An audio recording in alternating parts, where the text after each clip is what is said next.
Second third rape এই আর কি এই হাতে করতে পারবো না, এই ওয়েটে সেম রেপসে মারতে পারবেন না, হ্যাঁ সেম ওয়েটে। সেম ওয়েটে। তখন আর কি কি আমি আমার ওয়েটটা কমাবো নাকি রেপস কমা দিব? আপনার প্রথম সেট মারছেন 15 দিয়া, পরে একটা বাড়াবেন, বাড়াইছেন তখন কয়টা মারতে পারবেন?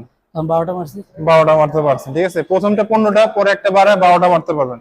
পরে একটা ট্রাই করবেন, পরে একটা বাড়াবেন, বাড়া দেখবেন যে ফর্ম ঠিক থেকে কয়টা মারতে পারতেছেন।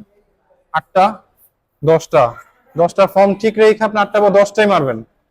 হ্যাঁ, তারপর কি করবেন, দেখতেছেন যে পারতেছেন না, এটার মধ্যে দুইটা কাজ করতে পারবেন। আইদার একজনের সাপোর্ট নিবেন, নাহলে আপনি ওইটা রেখা ওয়েট ড্রপ করে দিবেন, ঠিক আছে।